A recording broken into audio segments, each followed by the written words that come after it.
I don't think people are actually lazy. I think people are mentally exhausted, not physically, psychologically. Their attention is constantly pulled in different directions. Their nervous system never gets the opportunity to reset. Their mind is overloaded with stimulation, fear, outrage, comparison, entertainment, and information. And after a while, people stop feeling clear. They just feel mentally heavy.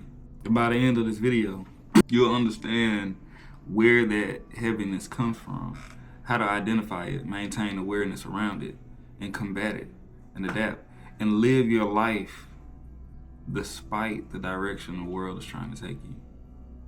It's not about moral grandstanding. I am on no high horse. I am here to offer clarity in a world full of noise. The same way I had to learn. Here's the biggest realization one could ever make. There's been a death of silence. Oftentimes, the first thing we do when we wake and open our eyes is look at our phone. Headphones are always in, always needing background noise. The TV on, kids in the background. Nothing wrong with that, by the way. There's almost this inability for people to sit still long enough to hear themselves think. I used to deal with that. Nowadays, I find silence calming. Sitting with oneself, evaluating my thoughts. Things that I may have done wrong throughout the day.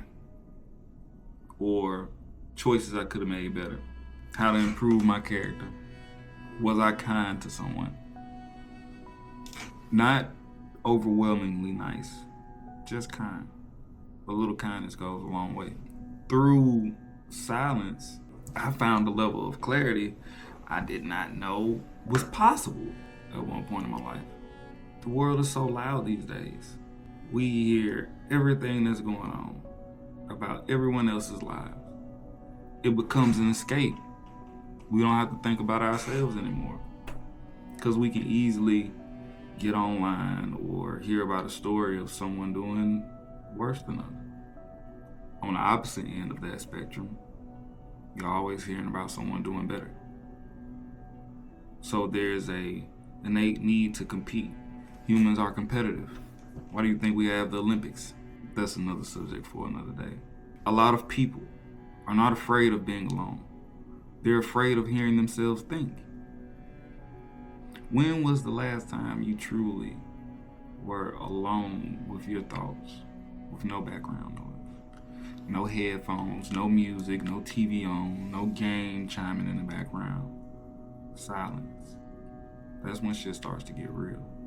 To drive home my previous video, fear. It's become a business model. I noticed in myself, I would have racing thoughts, anxiety, the constant media fear cycles, the emotional manipulation, the reactive behavior. It seems like every time you turn on the news, it's something bad, isn't it? Not even just turn on the news. You don't have to wait till 5 o'clock anymore. You don't have to wait till 6 p.m., the nightly news, 10 p.m. Go to TikTok, Instagram, Twitter, all of them. I'm not blaming devices. What I am observing is we were not meant to receive this level of input on a daily basis. It's fucking insane. It keeps people scared. Always reacting to the next big topic or what danger lurks around the corner. A lot of us don't realize how primitive our brains still are. Remember, it's you and you, brain and consciousness. Brain just want to survive. Keep you in itself alive for as long as it possibly can. Modern media profits from emotional activation. That's why headlines pop. You don't get much nuance, context. It matters. They choose buzzwords. It's good to stay informed, but we are overwhelmingly informed. Brain don't know what to do with it because it don't know what the difference. You see, especially now, the political outrage, it makes you question a lot of motives behind individuals. I'm the type of person who believes in neutrality when it comes to those subjects, because any extremism on either side can be problematic. Fear keeps attention. Attention keeps profits. A calm individual is harder to manipulate. We have to learn how to distinguish what is necessary for us to consume and what should be discarded as just shit. Someone's just trying to scare you for the sake of being scared, so you'll tune in, so they can tell you what to do next, what you need to do. May not even be what you need to do. May not even be what you want to do. Here's where it gets even trickier.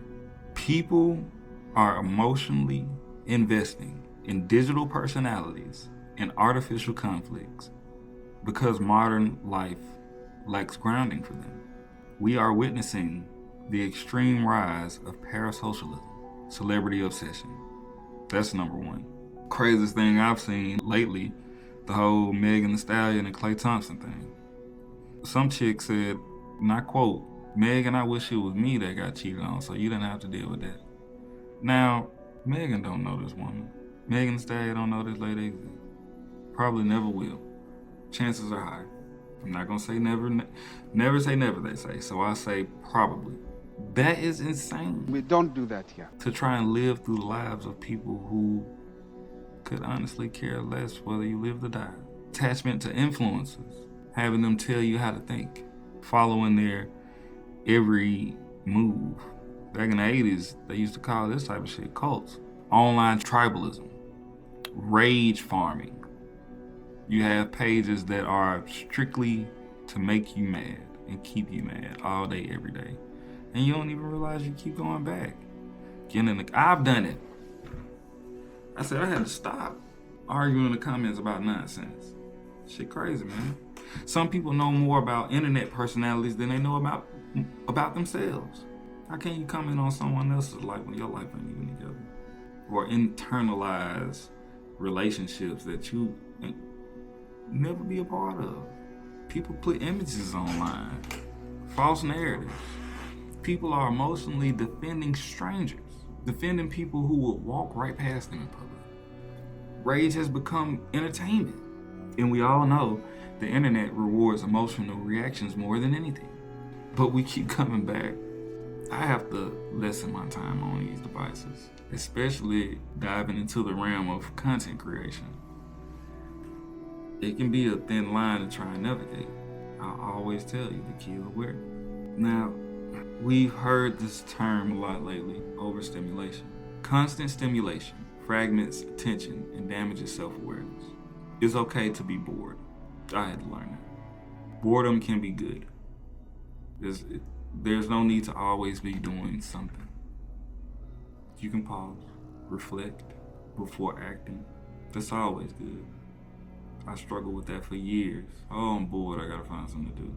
That's how I wind up in bullshit, in trouble with the law.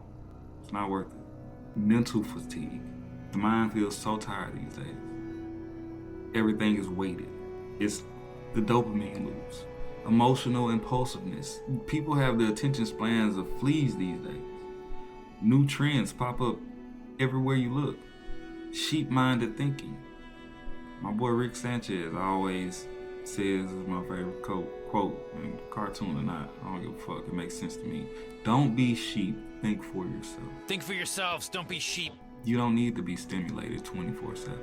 Earn that. Don't make your brain rely on it. When the brain never rests, your clarity disappears. And people are consuming more information than ever while misunderstanding themselves constantly. And you run into that overload. We can be better. Now here's the hard pill to swallow. We try to escape through meaningless things all the time. And again, this is not moral grandstanding. I'm an adult. All adults like to get busy. We've seen porn. Most of us have. Ain't too many people gonna tell you the things that they do when they're alone. I'm gonna keep it a buck with you. But you can't give in to lust, especially as a man. Lust can ruin you. Entertainment, distractions, addiction cycles. Man, I battled with alcohol for years. Trying to escape from myself. Chased women trying to escape from myself. Distractions, endless entertainment, trying to escape from me because I couldn't find my footing in the world. It's against me. I've done so much wrong, there ain't no coming. Foolish thinking. A lot of modern behavior is not meant for fulfillment. It's meant to escape. Escape from self. You can't run from yourself forever. You don't need that emotional anesthetic known as distractions. And what actually helped me was built through structure and reduction of noise. Silence is golden. I come home and I work, I don't turn on no TV, I don't turn on no loud music. I operate in silence. That don't mean I don't enjoy that stuff, because when I hop in my car and I'm riding, I got the shit blasting, subs pounding. Yeah, balance. I maintain my sobriety. I have not had alcohol in 4.5 years, and I plan to keep it that way. Do I indulge in other recreationals? I do, but I don't let it control my life. And it's always intentional, never to escape life. Intentional usage. Gym, you ain't got to be some bodybuilding, fitness maniac. Gym keeps you healthy, gives you time to clear the mind, pop your headphones in, get a good workout in, 30 minutes to an hour, 3 to 4 times a week. That's all you need, and you'll see results. It's freeing. It's food for the body. Good for the body. Reading. It don't have to be motivational books, self-help books, or it don't have to be informational. Read you some fiction. Engage the brain. There's exercise for the brain. Let the imaginative juices flow. Ain't nothing wrong with reading a book. More people than just nerds read. It's good for you. The goal is not to become emotionless. The goal is to become mentally clear. Your mind needs recovery the same way your body does. And stillness becomes that recovery. And that's a skill that's fleeting to public. Here's what I think. I think a lot of people believe something is wrong with them. But sometimes the issue is not weakness, it's overload. Too much noise, too much stimulation, too much fear, too much emotional consumption, and not enough silence to actually process life clearly.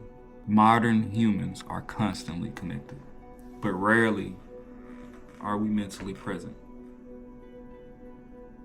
And maybe the first step toward clarity is learning how to sit still long enough to hear yourself think again.